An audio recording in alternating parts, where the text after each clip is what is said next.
Alright everybody, thank you very much joining again. आज हमारा जो टॉपिक है वो ओमान की रियल एस्टेट के हवाले से ये, लेकिन हमने जो आज समराइज़ किया टॉपिक है वो ये किया कि लोग क्या अफोर्ड कर सकते हैं, क्योंकि एक बड़ी अच्छी कहावत है कनाडा में कि भाई लोग जो हैं घर नहीं खरीदते, लोग मंथली पेमेंट खरीदते हैं। यानी कि वो देखते हैं कि उनकी जो मंथली पेमेंट है वो उनके बजट में फिट हो रही है कि नहीं हो रही, तो वो देख के अपना डिसीजन लेते हैं और फिर प्रॉपर्टीज़ की तरफ जाते हैं। तो ओमान में भी कुछ इसी किस्म की हमारे पास क्वेश्चंस आए थे कि भाई क्या पेमेंट प्लान है, क्या मंथली पेमेंट प्लान है, ताकि हम देख सकें कि वो हमारे मंथली बजट में फिट होता है कि नहीं होता। तो आज जो हमने डिस्कशन रखा है वो इसी हवाले से रखा है कि हम देखेंगे कि कौन से प्रोजेक्ट्स अवेलेबल हैं और वो क्या ऑफ़र कर रहे हैं आपको पर मंथ बेसिस पे, ताकि आप अच्छी तरह उसको देख सकें कि भाई ये जो प्रोजेक्ट्स आ रहे हैं वो हमारी मंथली बजट के अंदर फिट हो रहे हैं कि नहीं हो रहे। तो उसी हवाले से हमारे गेस्ट मौजूद हैं हमारे साथ। मुहसिन भाई, अस्सलाम वालेकुम, कैसे हैं आप? वालेकुम सलाम। कैसे हैं यासीना? ठीक ठाक, सब खैरियत है। तो वो जो मैंने आपको जुमला कहा था, लगता है आपके दिमाग में वो फिट हो गया कि भाई लोग जो हैं वो मंथली प्लान खरीदते हैं, वो पेमेंट यानी कि प्रॉपर्टी नहीं खरीदते, वो प्लान खरीदते हैं और उसको देख के फिर वो अपना फैसला करते हैं। यार दरअसल पिछले कितने 17 साल से मैं सेल्स और मार्केटिंग में हूँ। इनसाइट जो है ना, वो गेम है। हम्म। और वो जो आपने उस दिन दी थी वो इनसाइट दी थी। अच्छा, और वो मैंने ऐसे कनेक्ट किया क्योंकि रियल एस्टेट करते हुए मेरा पहला एक्सपोजर है कि मैं B2C कर रहा हूँ। इससे पहले मैंने सारा B2B किया है।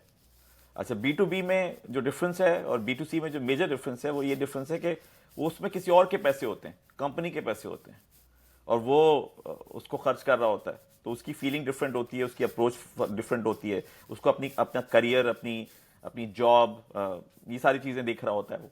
यहाँ पे उसकी हार्ड अर्न मनी है, चाहे किसी खातून की हो या किसी हजरत की हो, हार्ड अर्न मनी है। हम्म। उसके लिए सबसे इंपॉर्टेंट चीज़ उसका उसका रिस्क होता है।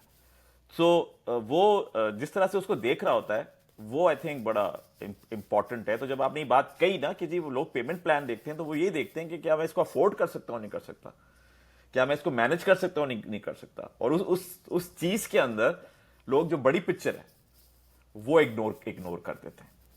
तो ये जो बिल्कुल। ये रोल है कि यार ये मतलब हमारा रोल क्या बनता है, हम लोगों को गाइड कर रहे हैं ओमान के बारे में, ये गाइड कर रहे हैं रियल एस्टेट इन्वेस्ट, क्या जरूरत है, चले जाएं किसी भी डेवलपर के पास, कनेक्ट हो जाइए और जाके खरीद लीजिए, ऐसे ही होता है ना। तो बिल्कुल। ये बीच में हमारे आने की जबरदस्ती क्या क्या जरूरत है। लास्ट टाइम आपने एक और बात भी की थी, उसको भी मैं यहां कनेक्ट करूंगा। आपने कहा था कि जो साइकी है ना बाइंग की, कि आप क्यों खरीदते हैं और खुद खरीदने के प्रोसेस में आपकी साइकी पे क्या इंपैक्ट पड़ता है, और वो किस तरह से वो जो कॉग्निटिव बायसेस हैं वो आपको गलत फैसला करा देते हैं। हम्म। तो इस चीज के लिए आपको एक थर्ड पार्टी चाहिए जो आपको विदाउट इमोशंस जो है वो आपको ये इम्पार्शियल एडवाइस दे सके कि भाई नंबर्स के हिसाब से ये अच्छा है, पसंदीदगी के हिसाब से ये अच्छा है, और शॉर्ट टर्म में ये अच्छा है, लॉन्ग टर्म में ये अच्छा है। तो हमेशा जब आपके पास कोई बंदा होगा जो आपको इस तरह की गाइडेंस दे रहा होगा, तो बात यह है कि करना तो आप ही नहीं है, इसमें तो कोई दो राय नहीं है, फैसला तो आप ही करना है इवेंचुअली कि आपने खरीदना है नहीं खरीदना। लेकिन ये बड़ा इंपॉर्टेंट बात है कि आपके पास सारे ऑप्शंस निकल कर आ गए। अब मैं फिर उसी बात दूंगा एग्जांपल के हैं साहब, उन्होंने फिर एनालाइज किया पूरा। उसके बाद उन्होंने कहा कि यार मुझे ये लेना है, फिर वो उन्होंने हमारी वीडियो देख ली, वीडियो देख के वो हमारे पास आ गए, उन्होंने कहा कि यार थोड़ा सा आप हमें गाइड कर दीजिए। अब हमने जब अपने वही नंबर्स नंबर्स फैच किए, निकाले, कंपैरिजन वगैरह किए, तो पता ये चला कि कंपैरिजन में जो ये वाला जो उन्होंने चूज किया था वो तो बिल्कुल भी फीजेबल नहीं है पैसों के हिसाब से, एक सर्टेन पीरियड। क्योंकि हमारी जो कैलकुलेशन, मैं जो कैलकुलेशन करता हूँ वो 4-5 साल की करता हूँ। शॉर्ट टर्म करने का तो कोई फायदा नहीं है। 5 साल के होराइजन में जब आप चीजों को डालते हैं तो आपको थोड़ी क्लैरिटी आ जाती है कि भाई इवेंचुअली 5 साल में मुझे नुकसान होगा, फायदा होगा। 1 आध 2 साल का तो कोई वो नहीं होता, प्लानिंग नहीं हम्म। होती। तो उस और पांच रियल साल के एस्टेट तो अंदर वैसे भी लॉन्ग टर्म गेम है ना, आप रियल रियल एस्टेट एस्टेट में तो अगर वैसे भी इन्वेस्टमेंट कर मिनिमम रहे हैं। लॉन्ग टर्म गेम है, तो हाँ। 5 साल का तो बनता मैं ही है तो ना बल्कि हिसाब 5 साल किताब। से ज़्यादा का बोलता हूँ लोगों को कि अगर आप हाँ। रियल एस्टेट में एज एन इन्वेस्टर घुस रहे हैं तो आपका होराइजन 8 to 10 ईयर्स होना चाहिए अगर आपने अच्छे रिटर्न्स लेने हैं। हाँ, दरअसल इसमें ये भी एक और सिलसिला है ना यासीन, जैसे बहुत सारे लोग जो है ना, खासकर ओमान में जो इन्वेस्टमेंट करने जा रहे हैं वो अपनी रेजिडेंसी के लिए करने जा रहे हम्म। हैं। वो उनकी प्योर इन्वेस्टमेंट नहीं कहा जा सकता। बहुत ही जैसे हाँ, 20% वो लोग ऐसे डिफरेंट है। होंगे जो हम्म। डाइवर्सिफाई करना चाहते हैं दुबई से, ये डाइवर्सिफाई करना चाहते हैं अमेरिका से। उनको अमेरिका से नहीं जाना, उन्होंने कहा हमें हम्म। जाना ही नहीं है, लेकिन दुबई में मैंने इन्वेस्टमेंट कर दी थी, अभी नई मार्केट्स खुल रही हैं तो मैं वहां जा रहा हूँ। लेकिन 80% वो लोग हैं जो कि इवेंचुअली अपना रिटायरमेंट वहां देख रहे हैं या मूव करना चाहते हैं। तो उस पॉइंट ऑफ व्यू से उनका जो होराइजन है उसमें ये कि यार ये मेरा रेंट पे चला जाएगा, ये बिक जाएगा जब मुझे जरूरत पड़ेगी, वो उनके ये वाले कंसर्न्स होते हैं। और बिल्कुल। प्रोबेबली उनके पास कोई बहुत सारी प्रॉपर्टीज हैं भी नहीं, मैक्सिमम 2 या 3 प्रॉपर्टीज होंगी, तो वो उस हिसाब से देख रहे होते हैं कि क्विक रिटर्न्स बने। तो anyway, coming back to the point, तो हमारा रोल जो है वो फिर ये बन जाता है कि हम आपकी एक्स्ट्रा आंखें, एक्स्ट्रा दिमाग वो बन जाते हैं, और दिमाग कहते हैं यार ये भी सारी चीजें मौजूद है। तो फिर जब आप फैसला करते हैं ना, तो उस फैसले के अंदर फिर आपको भी पता होता है कि भाई सारे ऑप्शंस निकाल लिए थे। लास्ट में मैंने आपको ये बताया था कि मैं तो रेंटल कॉन्ट्रैक्ट भी लोगों को भेज देता हूँ, मैं कहता हूँ इसको भी देख लो, वो कहते हैं अभी तो बहुत है, अभी तो 3 साल है, ये कुछ है। मैंने कहा यार देख तो लो, 3 साल के बाद तुम कहोगे ये क्या, कौन सा कॉन्ट्रैक्ट आ गया इसमें, ये क्या क्या चीजें लिखी हुई हैं। तो जो तुम्हें पता हो सकता है इस वक्त आज की तारीख में, वो तुम्हें पता चल जाए। अब आगे कोई चीज चेंज हो जाती है उसका तो कोई कुछ नहीं कह सकता, बट एटलीस्ट हमारे पास वो जो है ना, व्हाट इफ, यार काश ये देख लेते, काश वो देख लेते। तो ये काश वाली चीजों को हम कोशिश कर रहे हैं कि वो अभी लेकर आए, इसीलिए हमारा जो प्रोसेस है थोड़ा सा लंबा होता है। हम आपको रोक रहे होते हैं खरीदने से, कहते हैं ना अरे ये मुझे पसंद आ गया, ये एक बार ठहर जाओ, अभी ठहरो, पहले जरा एसपी रिव्यू कर लेते हैं, नंबर्स देख लेते हैं, कोई जहन में कंसर्न तो नहीं है। या आजकल जो हमने एक टॉप डिस्कशन जो लास्ट इसमें किया था पॉडकास्ट के अंदर, रेजिडेंसी का, मैं तो हर बंदे से कहता हूँ यार ये आरओपी का ईमेल एड्रेस है, ये फोन नंबर है, प्लीज खुद ईमेल कीजिए, प्लीज खुद फोन पे बात कीजिए। हमारे पास भी हैं चीजें, लेकिन आप खुद कीजिए। और 8 आउट ऑफ 10 में उनके जवाब आ जाते हैं, बता देते हैं आपको। तो ये पीस ऑफ माइंड आपको चाहिए ही चाहिए, क्योंकि आप इसी वजह से तो इन्वेस्टमेंट कर रहे हैं। तो ये जो है ना ड्यू डिलिजेंस का जो प्रोसेस है ना, इसको आप स्किप नहीं कर सकते, क्योंकि जहां आपने इसको स्किप किया तो ये आके खड़ा हो जाएगा कहीं पे ऐसी जगह पे, आप कहेंगे अरे ये तो उस वक्त पता ही नहीं था, या मुझे किसी ने बताया नहीं, या ये नहीं था, वो नहीं था। बात ये कि आप भी और ये इतने चीज़ें होती हैं। एक्साइटेड थे खरीदने में, दिल चाहता है ना, जब शॉपिंग करनी होती है तो कितना दिल चाहता है गाड़ी खरीद लो, कपड़े खरीद लो, अंडा एक्साइटमेंट होती है खरीद ना लो, बहुत सब ज़्यादा। खरीद लो। हाँ, तो आप और कहते हो यार उसी ये निकल एक्साइटमेंट जाएगा। में, हाँ, और उसी एक्साइटमेंट में बहुत सारी चीज़ें मिस होती हैं। बहुत सारी चीजें ये एक नेचुरल प्रोसेस है, ये सबके साथ होता है, मेरे साथ भी हुआ है, आपके ऐसे साथ ही भी है, हुआ होगा। ऐसे ही है, बिल्कुल बिल्कुल ऐसे ही है। सो उस प्रोसेस को हम थोड़ा सा बेहतर करने की कोशिश करते हैं, थोड़ा स्लो डाउन करने की कोशिश करते हैं, तेज करने की कोशिश नहीं करते, स्लो डाउन करने की कोशिश करते हैं। और उसमें लोग कभी कभी वो भी होते हैं, अरे तो ऑफर चल रही है, ये चल रहा है, वो चल रहा है। मैं कहते हैं यार वो 500 रियाल की ऑफर के लिए, या जैसे 1000 रियाल की ऑफर के लिए अगर आपने गलत फैसला कर लिया, तो फिर आप बाद में कहेंगे यार मैंने क्यों कर अच्छा, दिया। इसमें ऐसा नहीं होता कि लोग जो हैं वो फ्रस्ट्रेट नहीं होते आपसे कि यार ये बंदा तो बहुत टाइम लगा रहा है यार, किसी और बंदे को देखो, ऐसा नहीं होते होता? हैं, होते हैं, बिल्कुल होते हैं, बिल्कुल होते हैं। लेकिन ये कि मेरे ख्याल से ये जो हमारे जो पॉडकास्ट हैं वो हमें हेल्प इस पॉइंट ऑफ व्यू से कर रहे हैं कि हमें ज्यादातर लोग वही अप्रोच करते हैं जिनको ये डिटेल चीजें जो है ना वो सूट करती हैं, और उनको अंदाजा है कि अगर वो कैसी इन्वेस्टमेंट करने जा रहे हैं किसी ऐसी जगह पे जहां उनको पता नहीं है, तो उनको बहुत सारी बातें पता होनी चाहिए। बहुत सारे लोग जो कि डायरेक्टली वहां पे कुछ डेवलपर के साथ कनेक्ट हुए थे, उनसे जब मेरा बातचीत स्टार्ट हुई, तो वो कहने लगे ये तो मुझे किसी ने कुछ बताया ही नहीं, मुझे तो ये भी नहीं बताया, मुझे तो ये भी नहीं बताया, मुझे तो ये भी नहीं बताया। मैंने कहा देखिए 2 चीजें, एक तो उन्होंने बताया नहीं, दूसरा आपने पूछा नहीं। ये दोनों चीजें इंपॉर्टेंट है। अब ये कि मेरी तो मैं तो पूरा मेक श्योर करता हूं कि मुझे एग्जैक्टली पता होना चाहिए कि बंदा कहां खड़ा हुआ है, बंदे की कौन सी इन्वेस्टमेंट है, ये कितने अरसे से वो इन्वेस्टमेंट कर रहा है, वो इन्वेस्टमेंट का रीजन उसका क्या है, उसकी बेगम को अगर घर पसंद आ गया है तो ये वो वाला बड़ा इंपॉर्टेंट फैक्टर है। तो ये सारी चीजें मुझे पता होती, और मैं उनके सामने रखता हूं, फिर मैं कहता हूं ये अब आपकी चॉइस है कि आप इसके साथ जाना चाहते हैं या नहीं जाना चाहते। नहीं जाना चाहते बिल्कुल नो प्रॉब्लम, लेकिन अगर जाना चाहते हैं तो ये प्रोज एंड कॉन्स है, क्योंकि कोई भी आपको स्मूथ इन्वेस्टमेंट तो नहीं मिलेगी दुनिया में, कहीं नहीं मिलेगी स्मूथ। कुछ ना कुछ चीजें किसी न किसी चीज की आगे पीछे होंगी, बस एक्सपेक्टेशंस को ठीक रख के उतरिए। अगर 4 चीजें अच्छी हो गई इसका मतलब ये नहीं कि बाकी 10 चीजें भी अच्छी होंगी, बिल्कुल मतलब नहीं है। लेकिन यह कि अगर आप 2-4 आपने इन्वेस्टमेंट्स कर ली और आपको आइडिया हो गया, जैसे हमें आइडिया हो गया कि भाई नरम गरम चलता है, बट मेजर ब्लंडर्स नहीं होने चाहिए। अब पाकिस्तान में मेरी हमारी प्रॉपर्टी है 9 साल से फंसी हुई, 8 साल से 9 साल से फंसी हुई। अब क्या हमने फंसी की छोड़ बात दिया क्या वो मतलब, उसको? आपको मिल ही रही वापस? यार वो प्रोजेक्ट लेके फंस गए हैं। वो दो पार्टनर्स थे, बड़े बड़े नाम है वहां पाकिस्तान के, उनकी आपस में हो गई लड़ाई शड़ाई, जो भी कुछ है, पैसों वैसों के मसले खड़े हुए, कुछ हुए, और बड़े बहुत बड़ा प्रोजेक्ट था, वो फंसा हुआ है 9 साल से। लेकिन क्या हम उसे हर हफ्ते फॉलो नहीं करते? हर हफ्ते नहीं सोचते कि क्या करना चाहिए, कैसे करना चाहिए? लगे हुए, नौकरी है सबने एक तरह की उनके पीछे लगी हुई।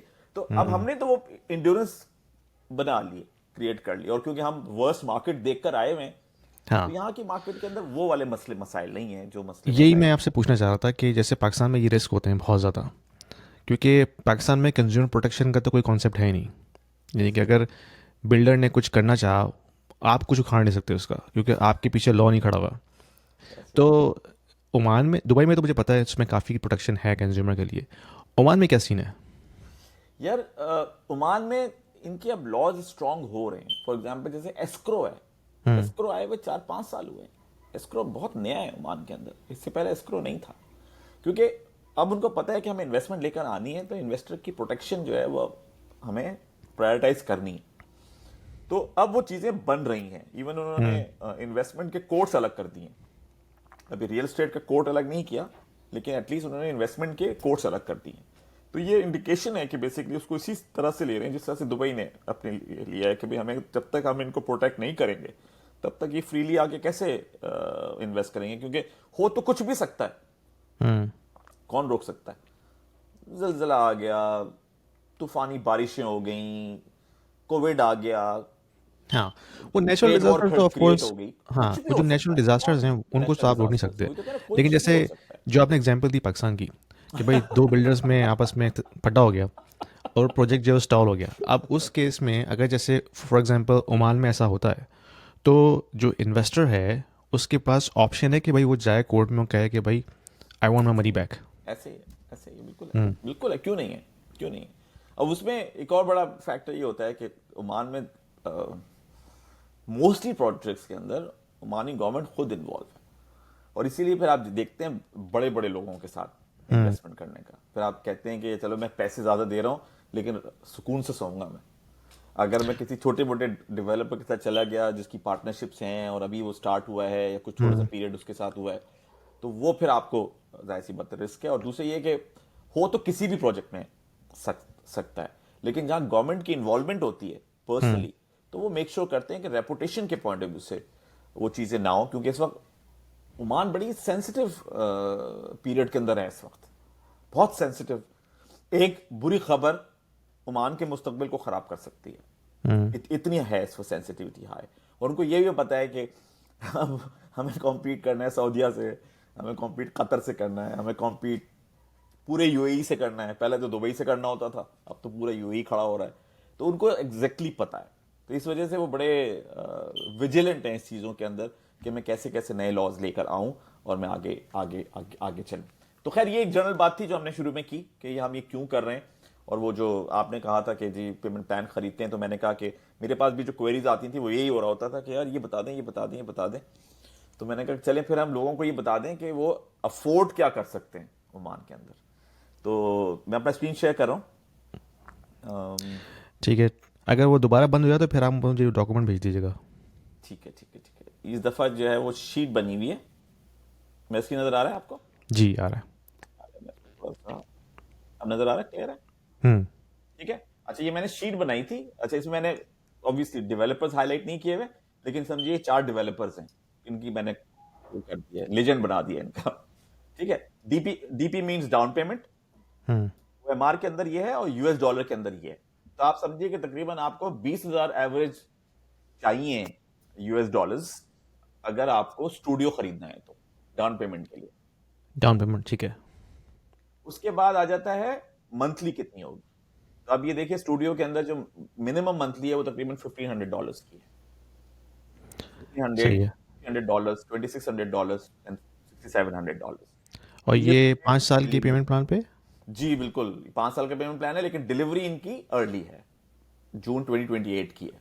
यानी तीन राइट। साल में आपको डिलीवर करेंगे और 5 साल में पेमेंट प्लान देंगे। इसी वजह से ये कम है, अच्छा, $1,500। पोस्ट हैंड ओवर जो पेमेंट प्लान है वो भी वही रहेगा, यानी कि 1443 जो है जो आप ये वही लेके, रहेगा। हाँ वो भी अच्छा ठीक है, सही है, समझ गया। ये ऐसा है जैसे 20% आप डाउन पेमेंट पे करेंगे, राइट? हाँ 40% इक्वल मंथली इंस्टॉलमेंट पे करेंगे टिल हैंड ओवर, ठीक है।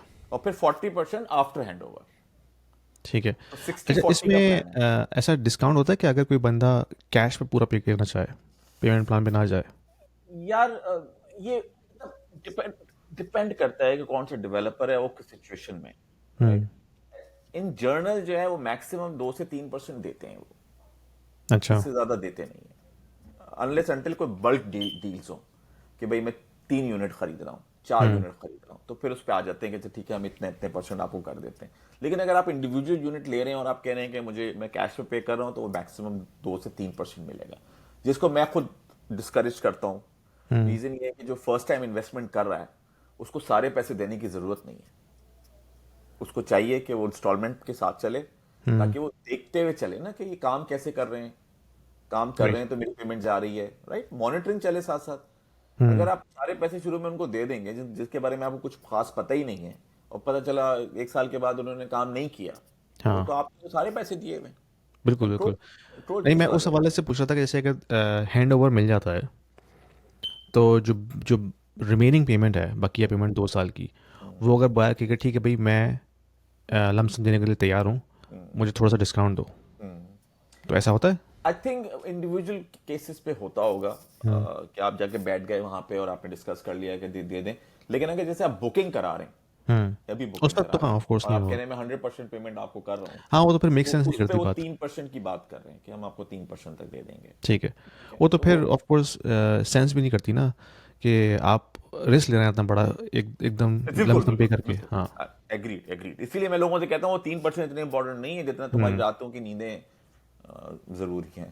तो ये वाला सिलसिला है। तो आप स्टूडियोज का एंट्री, आपने आपको समझ आ गई कि तकरीबन हाँ एवरेज $20,000 चाहिए, और मंथली जो है वो इतनी है आपकी, ठीक है? ठीक है। अब आ जाते और हैं आप वन ये कह रहे बेड। थे कि स्टूडियोज वहाँ पे इतने बनते नहीं है एज कम्पेयर टू दुबई?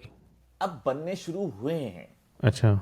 हाँ, स्टूडियोज इतने पॉपुलर नहीं है वहां पे, लेकिन ये क्या, हम्म। क्योंकि एक्सपैट्स आ रहे हैं, जॉब्स पे आएंगे शुरू में, फिर अपनी फैमिलीज को बुलाएंगे, फिर बहुत सारे ओमानीज जो हैं वो अपने मतलब आउट ऑफ मस्कत से ट्रैवल करते हैं ना, तो वो जब आएंगे तो रहेंगे, तो वो कहेंगे चलो हम्म। स्टूडियो भी मिल जाए। इनकी शादियां नहीं हुई भी होती, तो वो कहें क्या जरूरत है मुझे वन बेड लेने की, चलो मैं वो ले लेता हूँ। तो वो अब आहिस्ता आहिस्ता ट्रेंड स्टार्ट हो रहा है। पहले तो वहां पे इवन अपार्टमेंट्स का भी इतना ट्रेंड नहीं था, ओमानी रहते नहीं थे उनमें। लेकिन हम्म। अब हम देख रहे हैं कि वो बेसिकली अब वो न्यूक्लियर फैमिलीज हो रही हैं ना, हमारी तरह की। क्या वो बच्चे बड़े हो गए हैं, उनको कमरे चाहिए, एक फैमिली हो गई है, वो एक घर में रह नहीं सकती, तो इस तरह से लोग अब निकल निकल के ना अपार्टमेंट्स में हो हम्म। गए। इवन अब ओमानी भी अपार्टमेंट्स में रहते हैं।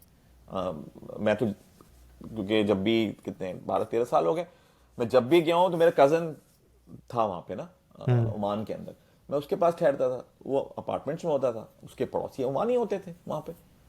तो ये कि वो ट्रेंड अब स्टार्ट हो गया, पहले नहीं था इतना इतना ट्रेंड। ठीक है। ठीक है, अब आ जाते हैं वन बेड के ऊपर। अच्छा एक एक क्वेश्चन और मैं पूछूंगा, आप अगर दोबारा जाएं इस पे, तो जो लास्ट वाली जो लाइन है जिसमें आपने 2026 का हैंड ओवर लिखा हुआ है, तो ये basically project already under way है, यानी कि वो बस अंडर वे, कंप्लीट होने वाला है नेक्स्ट ईयर, बिल्कुल ऐसे ही? बिल्कुल अच्छा। बिल्कुल, अंडर अंडर वे, बिल्कुल ऐसे ही है।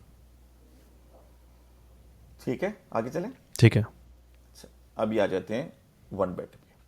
तो अगर आपके पास अराउंड कोई $30,000 हैं, हम्म। ये वेरी करता है, क्योंकि इसमें मैंने जो चीज एक नहीं ऐड की वो की हैंड ओवर पेमेंट, वो इसमें मैंने नहीं ऐड की हुई। तो अगर ये किस्तें थोड़ी कम भी हैं तो हो सकता है ये भी हो कि जो हैंड ओवर पेमेंट है वो ज्यादा हो, ये भी हो सकता है। लेकिन हैंड ओवर पेमेंट से मुराद वो जो डीएलडी की फीस वगैरह होती है वो सब? हैंड ओवर मतलब ये है कि कुछ डेवलपर, जैसे अब इसका पेमेंट प्लान तो बड़ा सिंपल सा है ना, इसका तो जो एक है डेवलपर उसका तो बड़ा सिंपल सा है कि भाई 20% अभी अभी अभी पे कीजिए, 40% आप हैंड ओवर तक पे कीजिए, ठीक है, और उसके बाद 40% आप पोस्ट हैंड ओवर पे कर दीजिए। हम्म। ये तो हो गया। अब वो कह रहा है कि जी post hand over payment plan नहीं है। एक डेवलपर है, वो ये देखें वो क्या कह रहा है आपसे, वो कह रहा है मुझे, ये देखें, 1090? 10% अभी दो, 90% पूरे 3 साल में पे कर देना, ठीक है। अच्छा। एक डेवलपर कह रहा है 10% अभी दो, 20% बीच में दो, और 70% हैंड ओवर पे चाहिए मुझे, लमसम? लमसम, कोई हम्म। ओवर पेमेंट पेमेंट प्लान नहीं है। 70% आपने मुझे हैंड ओवर पे देना है। तो सबके ना वेरी करते हैं। अब इसी का देख लें पेमेंट प्लान, 15% आप अभी पे करें, ठीक है, 45% इन बिटवीन पे करें, हैंड ओवर पे 20% और पे करें, और उसके बाद मैं आपको 20% का post hand over payment plan दे रहा ठीक है, हूं। तो यानी कि अब मल्टीपल ऑप्शंस हैं। इसमें डेफिनेटली मल्टीपल हम्म। ऑप्शन, और ये मस्कत के हिसाब से सारे सारे डेवलपर्स यहाँ मौजूद हैं। तो इसी तरह से आप डिलीवरी डेज भी देख सकते हैं। कोई 2026 में हो रहा है, कोई 27 में हो रहा है, कोई 28 में हो रहा है। देखिए 28 में काफ़ी हो रहे हैं, फिर 26 में हो रहे हैं, 27 में हो रहे हैं। तो वो इनके टाइमिंग्स वगैरह बिल्कुल एक दूसरे से डिफरेंट है। तो अब अच्छा, अगर जो जो 28 में हो रहे हैं फॉर एग्जांपल, वो तो काफ़ी फार आउट है ना, तो फिर कौन सा, उनका जो मंथली पेमेंट है वो तो कम होनी चाहिए कि नहीं? यार दरअसल डिपेंड करता है ना, इसमें मैंने एक चीज़ और भी नहीं ऐड की ना, प्राइसिंग नहीं ऐड की हुई। हम्म। क्योंकि प्राइसिंग और हैंडओवर पेमेंट दो चीज़ें हैं जिसमें मौजूद नहीं है, राइट। जिसकी वजह से आपको ये दिखने में काफ़ी अट्रैक्टिव लग रहा होगा, लेकिन जब आप हम्म। प्रॉब्ली प्राइसिंग देखेंगे तो कहेंगे और ये तो महंगा है। हाँ, अब जैसे और लाइन नंबर डी है, प्रोजेक्ट नंबर डी, जी, उसका जो मंथली बन रहा है वो 868 है। ऐसे ही है, तो और वो कंप्लीट भी 2 साल में हो रहा है, 2027 में। बिल्कुल एग्जैक्टली 2 साल में हो रहा हम्म। है कंप्लीट। लेकिन वो मेरे ख्याल में पहले आपसे ज़्यादा पैसे मांग रहे हैं ना, यानी कि 15%, फिर 45, फिर 20 और फिर 20 हैंड का। ओवर पे वो 20% आपसे मांग रहा है, हम्म। और फिर उसके बाद 20% उसका पोस्ट हैंड ओवर है। हम्म। इस वजह से इसकी किस्त सबसे छोटी हो गई ठीक है। है ना, करीब हो गई। तो अब इससे अंदाजा ये हो रहा है कि तकरीबन $30,000 चाहिए आपको सही है। डाउन पेमेंट के लिए, ठीक है। अच्छा, और इसमें जो है ना, आप एक कॉलम और ऐड कर दीजिएगा बाद में, बताइए। कि अगर कोई इन्वेस्टर रेंटल के लिए सोच रहा है, हम्म, तो वो ये भी कंपेयर करते हैं कि जो मंथली मेरी जा रही है वो रेंट कवर कर रहा है कि नहीं कर रहा। हम्म, हम्म, हम्म। तो वो मंथली जैसे आप OMR का आपने कॉलम बनाया हुआ है ना, तो एक कॉलम साइड में बना दें कि पोटेंशियल रेंट, हम्म, हम्म, ताकि वो उसके जहन में रहे कि अच्छा, मैं 38 अगर मैं पे कर रहा हूँ तो मैं कलेक्ट कितना कर रहा हूँ हम्म, रेंट से। हम्म। तो वो एक कैलकुलेशन दोनों के जहन में होती है कि यार मेरी आउटगोइंग कितनी है और मेरी इनकमिंग कितनी है। इनकमिंग करती है, हाँ, नहीं इसमें ऐड कर सकते हैं बिल्कुल, हम्म। उनको अच्छा आइडिया है, तो इसमें इससे ऐड। आपको जो है ना कैश फ्लो पता चल जाता है कि प्रॉपर्टी का कैश फ्लो कितना है। ये तीन डेवलपर्स हैं जो कि आपको post hand over payment plan दे रहे हैं, तो वो उसमें फिर ऐड हो जाएगा वो, कि हम्म। कितना फिर मेरा हो जाएगा, ठीक है। तो एक ही हो गया, वन बेड का आइडिया हो गया लोगों को, अगर वो देख रहे हैं तो। अच्छा, आ जाते हैं टू बेड के ऊपर। टू बेड में अराउंड को 40,000 एवरेज, यानी वैसे तो $90,000 भी हैं, 36,000 भी है, लेकिन ये है कि 42,000 एवरेज है। और उसकी जो महीने की किस्त बनेगी वो तकरीबन 3,000 से $4,000 तक बनेगी। तो हम्म। अगर आप 3-4 हज़ार डॉलर अफोर्ड कर सकते हैं तो आप टू बेड अफोर्ड कर सकते हैं। 40,000 अगर डॉलर आपके पास अभी पड़े हुए हैं तो आप टू बेड अफोर्ड कर सकते हैं। इसी तरह से आ जाते हैं थ्री बेड के ऊपर। अब थ्री बेड के अंदर अच्छा, ये मेरे खास मेरी कैलकुलेशन कुछ, कैलकुलेशन मेरी कुछ गलत हो गई यहाँ पे। हाँ, ये तो काफ़ी कम लग रहा है। वही तो मैं कह रहा हूँ, शायद वो here we go। अब सही है। राइट, ये हो गया, राइट ये हो गया, राइट ये हो गया, राइट ये हो गया, हाँ जी। तो कोई 50-55 हज़ार डॉलर आपको आपके पास चाहिए थ्री बेड के लिए। ये थ्री और बेड भी अपार्टमेंट है, ये टाउन हाउस है? ये अपार्टमेंट है, थ्री बेड अपार्टमेंट है, क्योंकि थ्री आपने एक बेड दफ़ा मुझे बताया था अपार्टमेंट। कि थ्री बेड अगर आपको चाहिए तो आप फिर टाउन हाउस ही लीजिए। अपार्टमेंट का वो जी जी इतना जी, बनता वो नहीं है। वो है, लेकिन अगर जो लोग टाउन हाउस, अब जैसे फॉर एग्जाम्पल हम दुबई की बात करें, लोग वहाँ पे टाउन हाउस अफोर्ड ही नहीं कर सकते आप, हम्म। प्राइसेस की वजह से। तो फिर वो बेचारे जो हैं वो और बन भी नहीं रहे इतने। तो वो जो बेचारे वो जो लोग हैं सारे के सारे, वो फिर अब उसको ले रहे हैं, थ्री बेड ले रहे हैं। तो वहाँ थ्री बेड की रिक्वायरमेंट अब इंक्रीज हो रही है। ओ अच्छा, इसमें कुछ प्रॉब्लम है, आई थिंक इसको इग्नोर करते हैं, ठीक है। नंबर्स थोड़े से ठीक नहीं बने हुए, ठीक है। टाउन हाउस में आ जाए, हम्म। ये टाउन हाउस है। तकरीबन आपको $80,000 चाहिए, 85,000 ऑन एवरेज, डॉलर हाँ। On average. सबसे सस्ता ये है, $63,000 आपको चाहिए। और इसकी भी जो मंथली है वो तकरीबन यही $3,000 बनती है। Not bad, hmm. Not bad. Delivery किसी की 2027 के अंदर है, किसी की 2028 के अंदर है। इस तरह से इनकी इनकी इनकी डिलीवरीज है, राइट। अच्छा, अब आ जाते हैं फोर बेड वाला। अब जैसे जैसे ऊपर जाएंगे वैसे वैसे ऑप्शन कम हो जाते हैं आपके। राइट, अब क्योंकि ये वो बनते कम है ना। ज़्यादा चाहिए, $176,000 चाहिए आपको 4 बेड के लिए। और जो मंथली आपकी तकरीबन $12,000 बनती है। हम्म। और अगर 5 बेड पे आप जाते हैं तो $118,000 चाहिए, $148,000 चाहिए।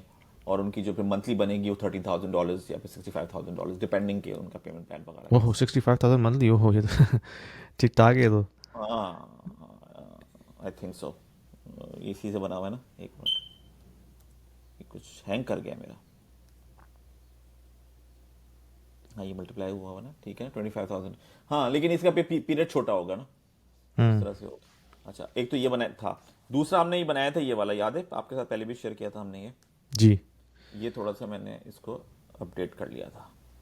तो अब इसके अंदर ये है कि अगर आपको 3 महीने में रेजिडेंसी चाहिए तो आपकी जेब में तकरीबन $156,000 होने चाहिए 1 बेड के लिए। और आपको 3 महीने के अंदर रेजिडेंसी मिल जाएगी, और ये रेडी टू एवरेज प्राइस है ना, रेडी यानी टू कि मूव अगर के आप साथ। रेडी प्रॉपर्टी लेते हैं तो रेडी ऑन एवरेज प्रॉपर्टी, आपको इतने की पड़ेगी है। जी बिल्कुल, अराउंड 150 to 156,000 की पड़ेगी। और 3 महीने में आपकी रेजिडेंसी हो जाएगी। दुकुम पे लेते हैं तो अभी दुकुम में आज की अनाउंसमेंट है, उन्होंने नई बिल्डिंग लॉन्च कर दी है। अभी इन्होंने वहाँ एग्जीबिशन हो रही है ओमान के रेजिडेंशियल अंदर। या कमर्शियल? रेजिडेंशियल बिल्डिंग इन्होंने लॉन्च की है। अच्छा। तो उसमें जो स्टूडियो है, जिसकी प्रॉब्ली खिड़की नहीं होगी अंदर भी बने हुए स्टूडियोज, तो वो दे रहे हैं 22,000 खिड़की रुपीज में का। क्या मतलब, वो मतलब जेल की तरह से होगा क्या? वो मतलब जिस तरह की बिल्डिंग बनी हुई है ना, हाँ। उसमें जिस तरह आपकी स्टेयर्स नहीं होती, हाँ। उसके सेंटर में होती हैं स्टेयर्स, राइट। तो हम्म। उन्होंने 2 स्टूडियो सेंटर में भी निकाले हुए हैं। क्योंकि अच्छा। वो ये भी है ना, क्योंकि वो तो एयर कंडीशनिंग चल रही होती है सारा वक्त। हम्म। तो इस वजह से उन्होंने वो निकाले हुए हैं। तो प्रॉब्लम जिसकी खिड़की नहीं होगी वो तकरीबन आपको मिल जाएगा कोई $58,000 का। तो दस हजार लेकिन डॉलर खिड़की सस्ता। बालकनी होगी या वो भी नहीं होगी? नहीं होगी, बैल्कनी भी नहीं होगी। तो फिर तो वो तो बंकर हो गया फिर तो। बंकर हो गया, बंकर हो गया। हाँ, लेकिन वही कह रहा हूं ना कि वो भी ऑप्शन है उसका। अच्छा। अदरवाइज $67,000 के अंदर आपको दुकुम में हो जाएगी। फिर अगर आपको मस्कत में चाहिए तो मिनिमम मस्कत में $137,000 हम्म। होगा। ये है 1 बेड का। और अगर आप स्टूडियो जाते हैं तो $109,000 की आपकी हो जाएगी। ये हमने थोड़ा सा सबके लिए कर दिया ताकि एक ही गो में लोगों को पता चल जाए कि हम्म। कौन सी करेंसी उन्होंने देखनी है, क्योंकि इन अच्छा, सारी करेंसीज को हम डील कर रहे ये हैं है इस क्या, वक्त। स्टूडियो है या ये वन बेड है? ये नीचे वाला स्टूडियो है, अच्छा। ऊपर वाला 1 बेड है। ये ऑफिस है। और हम्म। ये 1 बेड है। वन बेड है। ये 1 बेड है ऊपर वाला। तो ये 3 महीने, हम्म। ये 8 महीने, ये 20 महीने, ये 40 मंथ्स, ये सही पीरियड। है। तो ये हमने थोड़ी सी समरी दे दी। जो भी इस वक्त ओमान को देख रहा है वो ये सोचता होगा कि उसको कोई कंपैरिजंस करके दे दे कि भाई हम्म। मिनिमम एंट्री पॉइंट क्या है, क्या चीज़ मुझे कितने की मिलेगी। तो वो काम हमने आप लोगों के लिए कर दिया है वो भी। और साथ में ये वाला भी काम भी कि भाई अगर आपके पास 21,000 $20,000 हैं तो आप एक स्टूडियो जो है उसकी डाउन पेमेंट कर सकते हैं। और तकरीबन हाँ, उस 14 लिहाज से से 15 स्टूडियो साल काफ़ी अफोर्डेबल है, क्योंकि अगर आप मतलब टिपिकली इतने तो इन्वेस्टर के पास होते ही हैं जो भी इन्वेस्टर करना चाह रहा होता है। तो अगर 20-25 हज़ार अगर आपने इन्वेस्ट करके अपना गेम शुरू करना है तो इट्स एन ईजी ऑप्शन।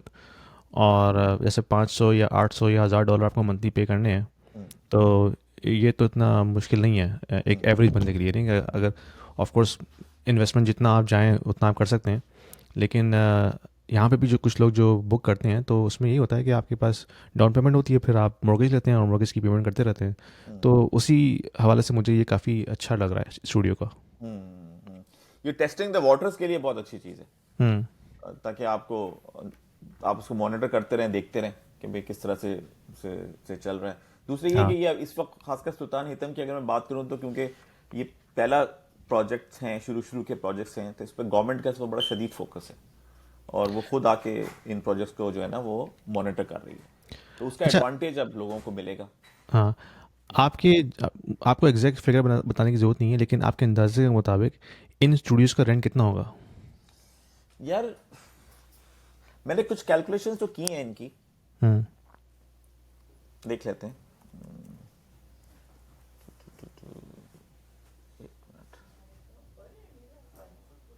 एक मिनट।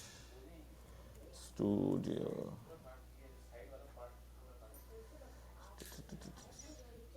स्क्रीन नजर आ रहा है आपको?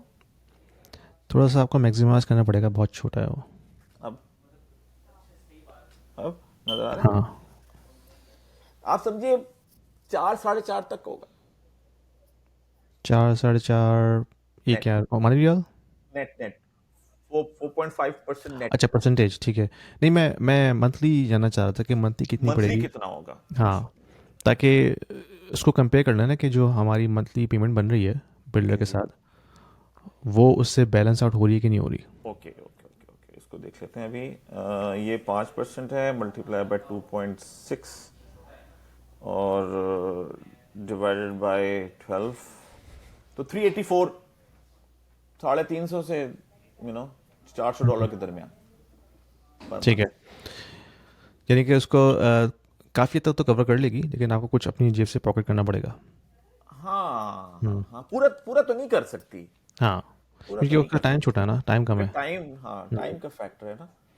यही और यही चीज़ अगर अगर आप मोर्गेज पे जाते तो फिर वो कर लेती, लेकिन लेकिन उसका मोर्गेज पीरियड तो लंबा 30 होता है। ईयर्स का होता है ना। हाँ, उसका एडवांटेज फिर आपको पीरियड का मिल जाता है ना। इसमें तो राइट। पीरियड क्योंकि छोटा है, 3 साल का है, 5 साल का है, तो उसमें तो उसको स्क्वीज करना है सारा का सारा, हाँ, तो वो उसमें और चीज मोर्गेज का इस वक्त अभी कोई ऑप्शन अवेलेबल नहीं है ना। नहीं इस वक्त अवेलेबल हम्म। नहीं है, क्योंकि ऑब्वियसली इस वक्त उनको आपसे पैसे चाहिए ना। हम्म। तो वो कह रहे हैं कि जो पैसे हैं वो लेकर आओ। हाँ। तो लेकिन कुछ अरसे में मुझे लग रहा है कि 2-3 सालों के अंदर ये चीज़ें चेंज हो जाएंगी, वो काफ़ी इसको फ्लेक्सिबल कर देंगे। बट डिपेंड करता है उसी पे कि मार्केट कैसे रिस्पॉन्ड करती है आने हम्म। वाले 2-3 सालों के अंदर।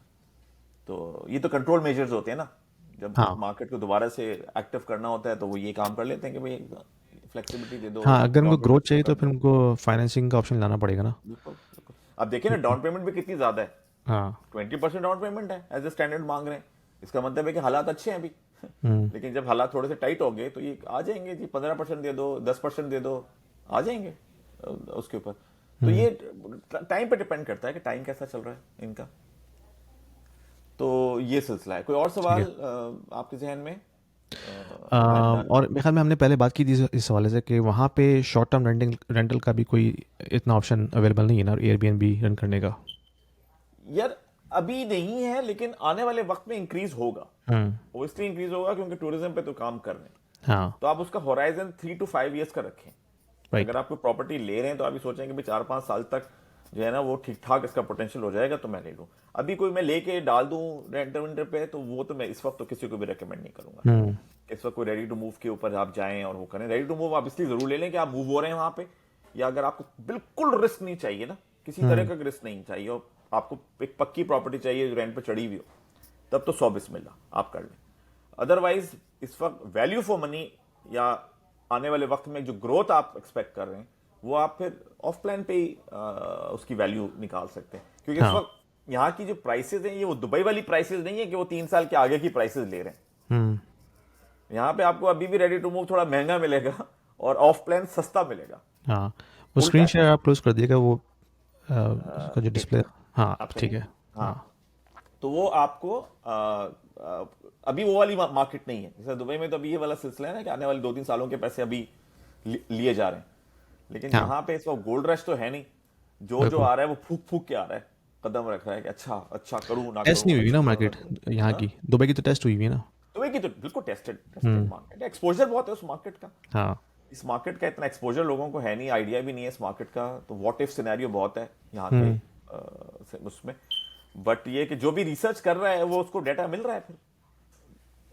अब डाटा तो ऑब्वियसली थर्ड पार्टी डाटा मौजूद है आपके पास, ग्रो पॉपुलेशन का, बाकी फिर हम जो बात कर रहे थे सारे फाइनेंशियल इंस्टीट्यूशंस का, फिर अभी जो ट्रांजेक्शन चल रही हैं वो भी। बट ये कि ये ऊपर नीचे चलेगी। मैं एक्सपेक्ट कर रहा हूँ ये मार्केट जो इसने वाकई फ्लरिश करना है वो आने वाले 4-5 साल के बाद करना है फ्लरिश। हाँ। उस वक्त तक ये अपनी वो बना चुकी होगी। लेकिन जो लोग यहाँ पे मिस कर जाएंगे वो प्राइस पॉइंट मिस कर जाएंगे, क्योंकि इस वक्त तो प्राइस पॉइंट का तो हम्म। कंपैरिजन किसी भी मार्केट के साथ आप नहीं कर सकते।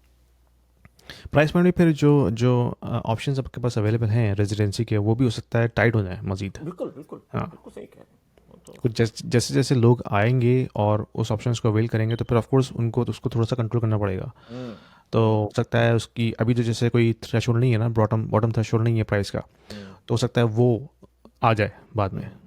वो कहते हैं इतना मिनिमम हो, हाँ। 50,000 ओमानी रियाल होना चाहिए, हो सकता है कह देंगे, है ना, इतना होना जैसे कि चाहिए। अभी जो हाई टियर ऑप्शन है रेजिडेंसी का वो तो 500,000 उसके ऊपर है ना। हम्म तो इसी तरह से वो हो सकता है बॉटम लिमिट उस पर भी लगा दें कभी हम्म, बाद में। अभी तो वो क्योंकि नए नए खुले हैं ना, हाँ। तो अभी तो वो जमा कर रहे हैं लोगों को, उन्होंने बिल्कुल ही हटा दिया बैरियर के भाई आ जाओ। हम्म। एक अपने स्टूडियो पे रेजिडेंसी दे रहे हैं, सोचें $100,000 के ऊपर रेजिडेंसी आपको दे रहे हैं। तो जिसको हम्म। रेजिडेंसी चाहिए वो तो स्टूडियो देखेगा, वो क्यों जाएगा वो 2 बेड की हाँ तरफ या टाउन हाउस बिल्कुल। की तरफ। जहाँ जिसको अगर सिर्फ रेजिडेंसी ही चाहिए तो फिर तो वो जो मिनिमम ऑप्शन अवेलेबल होगा वो लेके जो है वो इन्वेस्टमेंट कर देगा। देखिए, इन्वेस्टमेंट के लिए ओमान में जो सबसे बेहतरीन ऑप्शन है ना, वो है टाउन हाउस। इसमें अच्छा। कोई भी शक नहीं है, क्योंकि एक तो in comparison with Dubai 40% price के ऊपर है। हम्म। ठीक है, और फिर ये कि वैसी क्वांटिटी में टाउन हाउसेस डेवलपर कम बनाता है क्योंकि उसमें हम्म। पैसे उसके खर्च ज्यादा होते हैं और वो वैल्यू ज्यादा निकाल नहीं पाता। टाउन हाउस होता क्या है? Apartment on a land. Hmm. तो उसमें कोई फैंसी चीज तो होती नहीं है और दीवारें जुड़ी हुई होती हैं हम्म। उनकी।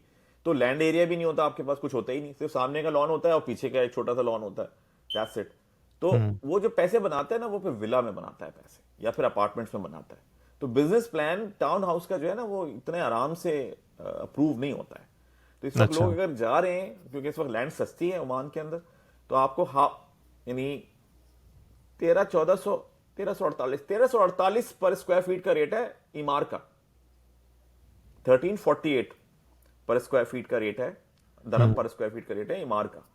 यहां पे 560 का रेट है, हम्म। 560 टाउन हाउस। तो आप सोचिए, हजार हजार दरम सस्ता है यहाँ पे टाउन हाँ। हाउस इस वक्त। लेकिन क्या वो 5 साल बाद भी यही होगा या 3 साल बाद भी यही होगा?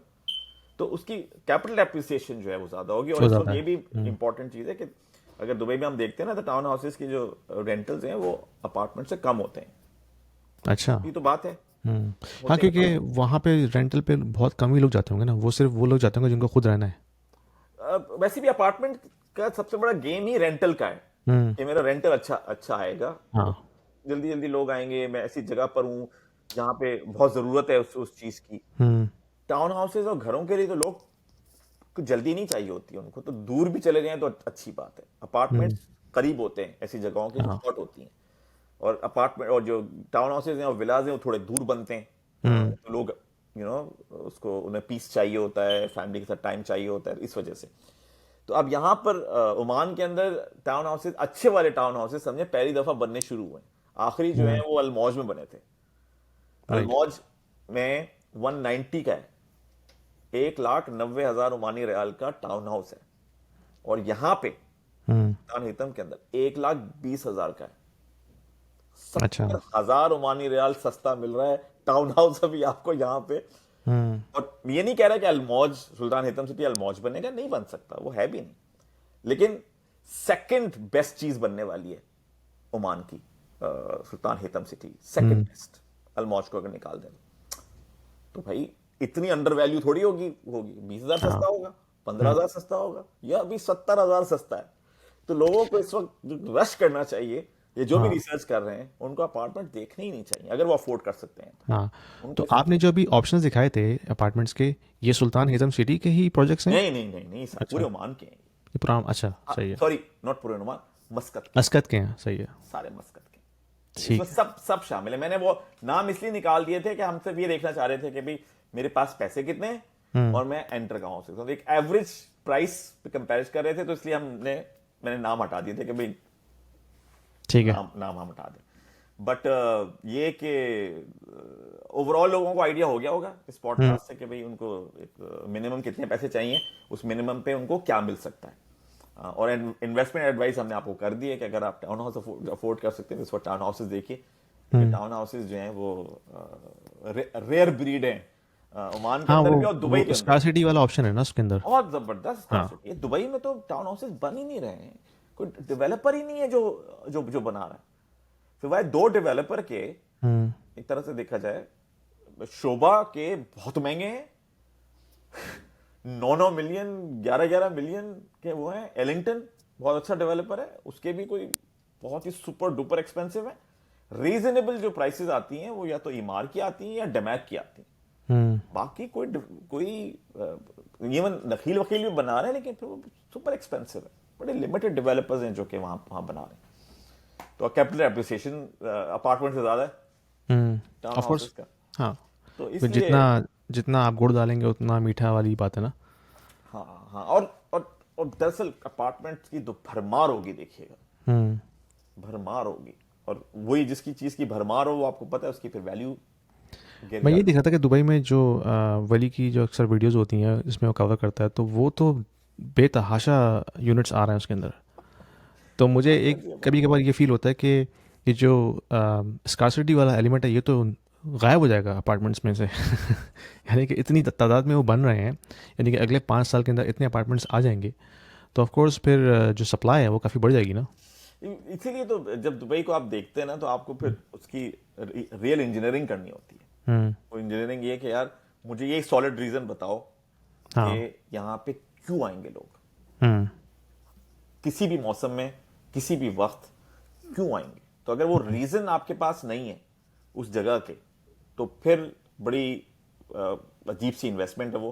क्योंकि अगर हालात खराब हुए तो वो इन्वेस्टमेंट जो है वो आपको बहुत परेशान करेगी। लेकिन अगर आपके पास सॉलिड रीजंस हैं, सॉलिड रीजंस हैं कि भाई, और मैं तो लोगों को जो गाइड कर रहा हूं वो इस चीज पे गाइड कर रहा हूं दुबई के अंदर कि कोविड आ जाए, ऐसी प्रॉपर्टी लेनी है जो अगले कोविड में भी रेंट पे रहे और वैल्यू कम से कम गिरे उसकी। कोविड से अच्छा लिटमस टेस्ट तो नहीं हो सकता आपके पास आपकी हाँ, लाइफ टाइम। तो आप बिल्कुल। जाइए कोविड को स्टडी कीजिए, देखिए कौन सा एरिया था जहां पे लोगों ने सबसे कम घर छोड़े, सबसे कम रेंटल कम हुआ है, और वो इलाका बंद ही नहीं हुआ है काम के पॉइंट ऑफ व्यू से। इतनी एसेंशियल सर्विसेज चल रही थी वहां पे कि वो बिल्कुल नहीं बंद हुआ है। तो अगर आपने कोई ऐसी इलाका ढूंढ लिया तो आराम से इन्वेस्टमेंट कीजिए, हम्म। कोई प्रॉब्लम ही नहीं है। क्योंकि आपने एक ऐसी प्रॉपर्टी ले ली है जो बुरे हालात में भी जो मैनेज कर टेस्ट हो गई सकती है, हाँ। है। That's it। लेकिन अगर आपने ये करके लिए कि यार दुबई इस वक्त पीक पे चढ़ा हुआ है और हर आदमी आ रहा है और यहां पे भी जरूर आएगा क्योंकि हर जगह जा रहा है तो यहां पे भी जरूर आएगा, वो तो अभी की बात ये है ना। ये आप अज्यूम हाँ, नहीं कर सकते। बिल्कुल। और और दुबई इसी मतलब वजह से अपनी दुबई वजह से थोड़ा सा मैं दुबई रिस्की की है property as compared to western countries के। भाई यहाँ यहाँ से लोग भागते तो नहीं उस तरह से जिस तरह से दुबई से भागेंगे। अगर खुदा न खास्ता कोई क्राइसिस आ जाता है कोविड जैसा, तो जिस तरह से दुबई से लोग भागे थे, यहाँ से तो लोग नहीं भागते ना। तो उस हवाले से ये रिस्क तो रहेगा दुबई में कि भाई जो जो फ्लो है वो टेम्प्रेरी वर्कर्स इमिग्रेंट्स का है। तो वो जब तक बरकरार रहेगा तब तक सब कुछ अच्छा है, लेकिन जैसे ही वो किसी भी क्राइसिस की वजह से निकलता है तो उसका इम्पैक्ट काफ़ी आएगा मार्केट के ऊपर। हाँ वो, लेकिन अब देखें अपने मेजर्स उन्होंने डाल दिए हैं हम्म। सर, रेजिडेंसीज के ऑप्शन और 10 इयर्स, और नर्सेस को दे रहे हैं, गेमर्स को दे रहे हैं, इसको दे रहे हैं। वो कोशिश कर रहे हैं कि लोग अब कहें कि हमारा घर है ये। हम्म। और ये उनका सबसे वीक पॉइंट था कि भाई हालात खराब होंगे तो सबसे पहले लोग अपने अपने घरों पे जाएंगे। हाँ। लेकिन दो चीजें हो गई हैं, एक तो ये कि वो उसको फैसिलिटेट करने लगे कि रहो 10 साल रहो 20 साल रहो जो भी है। एक ये दूसरा, हमारे मुल्कों के इतने हालात खराब हो गए हैं कि हम वापस कहाँ जाएंगे।